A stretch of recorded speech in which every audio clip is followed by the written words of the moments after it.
നമസ്കാരം സുഹൃത്തുക്കളെ. നമ്മൾ ഇന്ന് നിൽക്കുന്നത് ലോകത്തിലെ ഏറ്റവും തിരക്കേറിയ നഗരങ്ങളിലൊന്നായ മുംബൈയിലാണ്.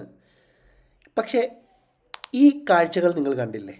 ഇത് മുംബൈയിലെ ശ്വാസകോശം എന്നറിയപ്പെടുന്ന സഞ്ജയ് ഗാന്ധി നാഷണൽ പാർക്കാണ്. കോൺക്രീറ്റ് കാടുകൾക്കിടയിൽ 100 ചതുരശ്ര കിലോമീറ്ററിൽ പരന്നു കിടക്കുന്ന ഒരു യഥാർത്ഥ കാട്. സഞ്ജയ് ഗാന്ധി നാഷണൽ പാർക്കിൽ വരുമ്പോൾ നമുക്ക് പ്രധാനമായിട്ടും രണ്ട് കാര്യങ്ങളാണ് നമുക്ക് ചെയ്യാനുള്ളത്. ഒന്നെന്ന് പറഞ്ഞാൽ നമുക്കിവിടെ ഒരു കടുവ സവാരി നമുക്ക് ചെയ്യാൻ പറ്റും. രണ്ടെന്ന് പറഞ്ഞാൽ കാനേരി ഗുഹകളാണ്. അപ്പോൾ ഇന്ന് നമ്മൾ എക്സ്പ്ലോർ ചെയ്യുന്നത് കാനേരി ഗുഹകൾ ശരിക്കും എക്സ്പ്ലോർ ചെയ്യുക. നല്ല മഴയുള്ള ഒരു ദിവസമാണ് ഞാനിവിടെ വന്നിരിക്കുന്നത്. അപ്പോൾ ഈ ദിവസം കാനേരി ഗുഹകളെന്ന് പറഞ്ഞാൽ വളരെ മനോഹരമായിരിക്കും എന്നാണ് കേട്ടിട്ടുള്ളത്. അപ്പോൾ നമുക്ക് ആ വൈബിൽ കാനേരി ഗുഹകളുടെ ചരിത്രവും അതിൻ്റെ ഇപ്പോഴത്തെ കാര്യങ്ങളും എല്ലാം നമുക്കൊന്ന് എക്സ്പ്ലെയിൻ ചെയ്താലോ? അപ്പോൾ കൂടെ പോര്. ഇവിടെ വന്നാൽ നിങ്ങൾ തീർച്ചയായും ചെയ്യേണ്ട ഒന്നാണ് സൈക്ലിങ്. കാടിനുള്ളിലൂടെ നമുക്ക് റോഡിലൂടെ കിലോമീറ്ററുകളോളം സൈക്കിൾ ചവിട്ടി പോകാം. വല്ലാത്തൊരു ഫീലിംഗ് ആണത്. വന്യമൃഗങ്ങൾ റോഡിൻ്റെ വശങ്ങളിലൊക്കെ ഉണ്ടാകാൻ സാധ്യതയുണ്ട്, അതുകൊണ്ട് സൂക്ഷിക്കണം. നമുക്ക് നേരെ കാനേരി ഗുഹയിലോട്ട് തന്നെ പോകാം. നമ്മളിപ്പോൾ കാനേരി ഗുഹയിലെത്തിയിരിക്കുകയാണ്. ഏകദേശം 2000 വർഷം പഴക്കമുള്ള 109 ബുദ്ധ ഗുഹകളാണ് ഇവിടെ ഉള്ളത്. ഈ കാണുന്ന വലിയ ബുദ്ധ പ്രതിമകളും ശില്പങ്ങളും കല്ലിൽ കൊത്തിയെടുത്താണ്. കല്ലിൽ കൊത്തിയെടുത്തെന്ന് പറഞ്ഞാൽ ഈ മല അതുപോലെ നിർത്തി കൊത്തിയെടുത്തെന്ന് വേണം പറയാൻ. ചരിത്രപ്രേമികൾക്ക് ഇതൊരു സ്വർഗമാണ്. ഈ കുന്നിൻ്റെ മുകളിൽ കയറിയാൽ നമുക്ക് മുംബൈയുടെ ഒരു വശവും മറുവശത്ത് കാടും കാണാൻ പറ്റുമെന്നാണ് ഇവിടെ പലരും പറഞ്ഞിരിക്കുന്നത്. നമുക്ക് എന്തായാലും അതൊന്ന് നോക്കാം. ഈ കാനേരി എന്ന പേര് വരുന്നത് കൃഷ്ണഗിരി എന്ന സംസ്കൃത വാക്കിൽ നിന്നാണെന്നാണ് ഇവിടെ എഴുതി വച്ചിരിക്കുന്നത്. ഇതിൻ്റെ അർത്ഥം കറുത്ത മല എന്നാണെന്ന്. ഈ കുന്നുകൾ നിർമ്മിച്ചിരിക്കുന്നത് കറുത്ത അഗ്നിപർവ്വത ശിലകളെ ചീന്തിയെടുത്താണ്. അതായത് ഇതിനകത്ത് ഹോളുകൾ ഉണ്ടാക്കി അതിൽ നിന്ന് വേണ്ടാത്ത കഷ്ണങ്ങൾ മാറ്റിയിട്ടാണ് ഇവിടെ ഇതിനകത്ത് നിർമ്മിച്ചിരിക്കുന്ന ഓരോ ശിലകളും, നമ്മൾ ഈ കാണുന്ന ഓരോ ഗുഹകളും അങ്ങനെയാണ് നിർമ്മിച്ചിരിക്കുന്നത്. അതായത് ഏകദേശം ചീന്തി എടുത്ത് ചെയ്യുക എന്ന് പറയത്തില്ലേ, അതാണ് ഇവിടെ ചെയ്തു വെച്ചിരിക്കുന്നത്. ഇതിൻ്റെ കാലഘട്ടം വായിച്ചാൽ നമ്മൾ ഞെട്ടിപ്പോവും. ഏതാണ്ട് BC 1-ാം നൂറ്റാണ്ട് മുതൽ AD 10-ാം നൂറ്റാണ്ട് വരെയുള്ള കാലഘട്ടത്തിൽ ഇവിടെ സന്യാസിമാർ ജീവിച്ചിരുന്നു. ഏകദേശം 1000 വർഷത്തോളം ഇത് ബുദ്ധമത സന്യാസിമാരുടെ ഒരു പ്രധാന കേന്ദ്രമായിരുന്നു. ഇതൊരു വെറും ഗുഹകളല്ല, മറിച്ച് അക്കാലത്തെ ഒരു യൂണിവേഴ്സിറ്റി പോലെയായിരുന്നു. ബുദ്ധമത സന്യാസിമാർക്ക് താമസിക്കാനും പ്രാർത്ഥിക്കാനും പഠിക്കാനുമുള്ള സൗകര്യങ്ങൾ ഇവിടെ ഉണ്ടായിരുന്നു. ഇവിടെ ഒന്ന് കാതോർത്താൽ നമുക്കിപ്പോഴും ആ ഒരു പോസിറ്റീവ് എനർജിയും ആ ഒരു ബുദ്ധ ശ്ലോകങ്ങൾ അതൊക്കെ ഇവിടെ നമുക്ക് ഫീൽ ചെയ്യും.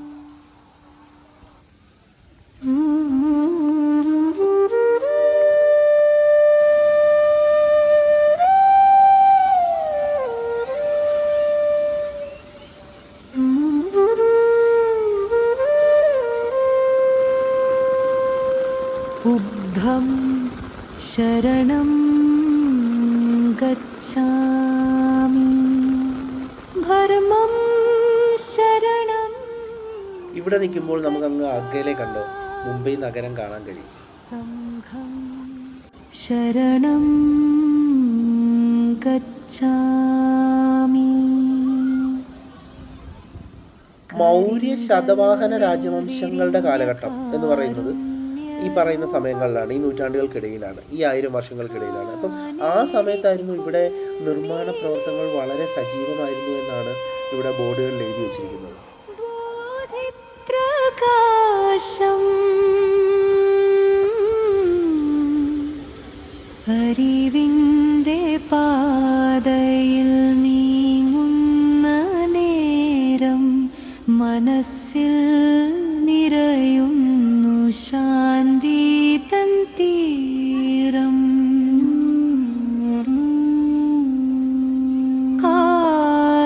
കാറ്റിലലിയുന്ന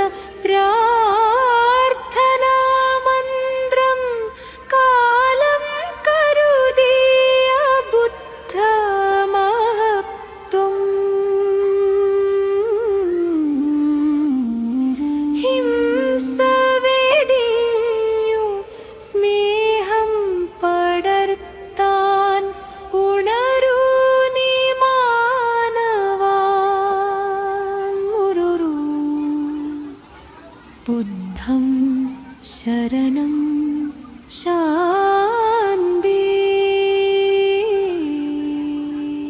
ശാന്തി ശാന്തി.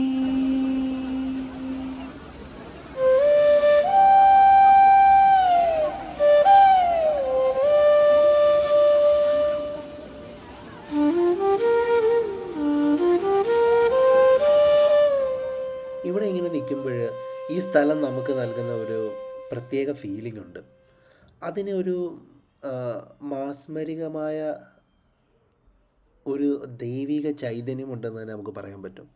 ഒരിക്കലും നമ്മുടെ ജീവിതത്തിൽ നമ്മൾ മറക്കാൻ കഴിയാത്ത, വീണ്ടും വീണ്ടും വരണമെന്ന് തോന്നുന്ന ഒരു സ്ഥലം തന്നെയാണ് ഈ കെങ്കേരി കേവ്സ്.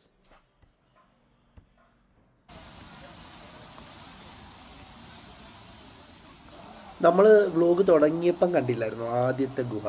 അപ്പോൾ അതാണ് ഗുഹ നമ്പർ 3.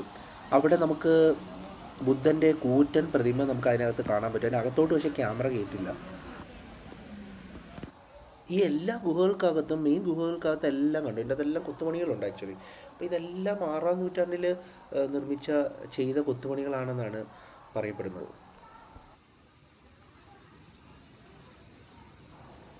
എല്ലാ ഗുഹകളുടെ ഫ്രണ്ടിലും നോക്കിയാൽ കാണാൻ പറ്റും ചെറിയ ചെറിയ കിണറുകൾ പോലെയുള്ള കുഴികളുണ്ട്. അപ്പോൾ അത് ഈ മഴയുള്ള സമയങ്ങളിൽ മഴവെള്ളം വരുമ്പോൾ അതിനെ ശേഖരിച്ച് വെക്കുന്നതിന് വേണ്ടിയുള്ള ചെറിയ പോണ്ടുകൾ പോലെ എല്ലാ ഗുഹകളുടെ ഫ്രണ്ടിലും അങ്ങനെ ചെറിയ ചെറിയ പോണ്ടുകളുണ്ട്. അങ്ങനെ ഒരു കൂട്ടം മനുഷ്യർ അവരുടെ സന്യാസത്തിൻ്റെ ഭാഗമായി ഇവിടെ ജീവിച്ചിരുന്നു, ഒരു സമൂഹം പോലെ. ഇവിടെ വരുമ്പോൾ കാഴ്ചകൾ നമ്മൾ ഇതൊക്കെയാണ് കാണുന്നതെങ്കിലും നമ്മളിതിനെക്കുറിച്ച് കൂടുതൽ വായിക്കുമ്പം, ഓരോ ബോർഡുകളും വായിക്കുമ്പം നമ്മൾ അറിയാതെ തന്നെ ഒരു ടൈം ട്രാവൽ ആ കാലഘട്ടത്തിലേക്ക് നടത്തിപ്പോകും.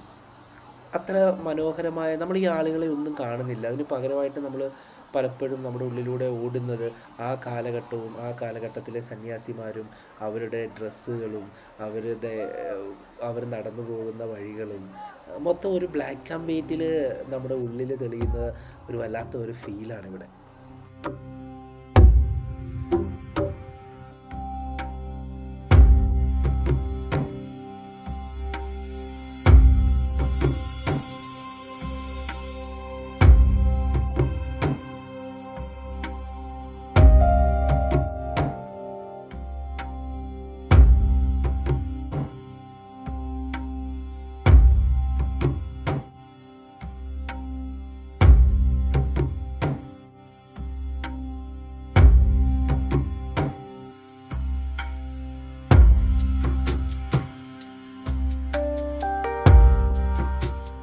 ബ്രാഹ്മി ലിപിയിലും പാലി ഭാഷയിലുമുള്ള നിരവധി ലിഖിതങ്ങൾ ഇതിനകത്ത് കൊത്തിവെച്ചിട്ടുണ്ട്. അത് അക്കാലത്തെ വ്യാപാരത്തെക്കുറിച്ചും ബുദ്ധ സന്യാസിമാരായതുകൊണ്ട് അവർ ചെയ്ത ദാനധർമ്മങ്ങളെക്കുറിച്ചുമുള്ള വിവരങ്ങളാണെന്ന് ആർക്കിയോളജി വിഭാഗം പറയുന്നത്.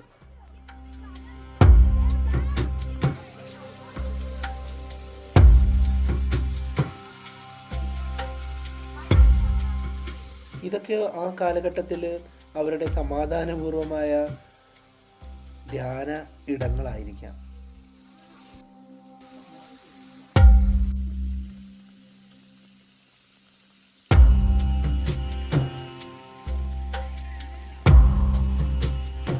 പൂർണ്ണതയിലെത്താനുള്ള മനുഷ്യൻ്റെ ആഗ്രഹത്തെ, വെട്ടിപ്പിടിക്കാനുള്ള ആഗ്രഹത്തെ, അതെല്ലാം ഒരു മനുഷ്യൻ അതൊന്നുമല്ല ജീവിതത്തിൻ്റെ പൂർണ്ണത എന്ന് കണ്ടെത്തിയ ആ മനുഷ്യൻ്റെ പിൻഗാമികൾ ജീവിച്ചിരുന്ന ഒരു പ്രദേശം.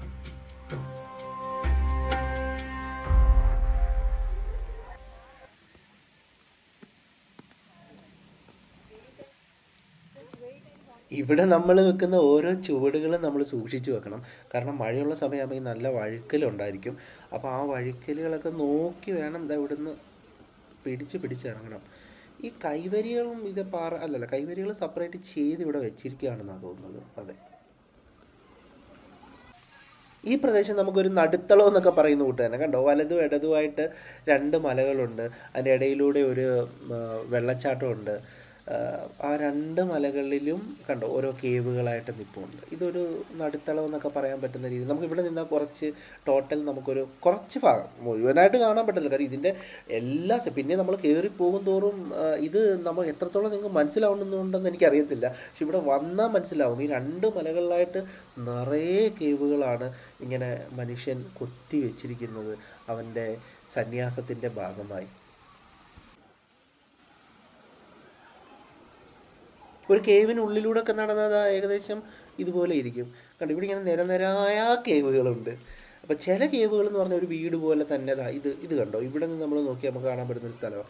ഇവിടെ കണ്ടോ ഒരു വീട് പോലെ തന്നെ അതിനകം അവർ സെറ്റ് ചെയ്തിരിക്കുകയാണ്. ചില ഭാഗങ്ങൾ ഇങ്ങനെ നീളത്തിൽ നമ്മുടെ ഹോസ്റ്റൽ പോലെ ചെയ്തിട്ടിരിക്കുകയാണ്.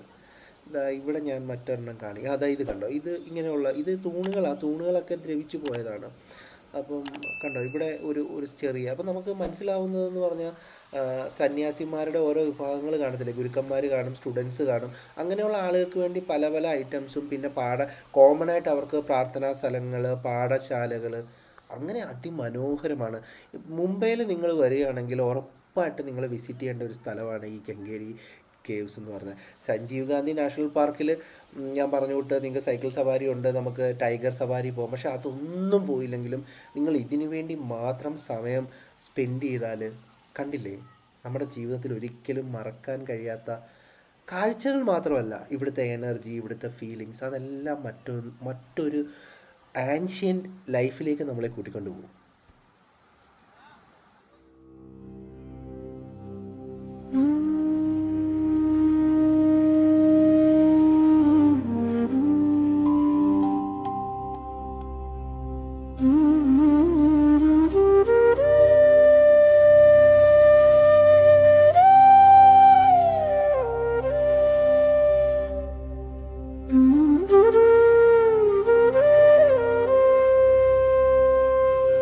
बुद्धं शरणं गच्छामि, धर्मं शरणं गच्छामि, संघं शरणं गच्छामि. കരിങ്കല്ലിൽ വിരിഞ്ഞ കാരുണ്യരൂപം, കാനേരിക്കുന്നിലെ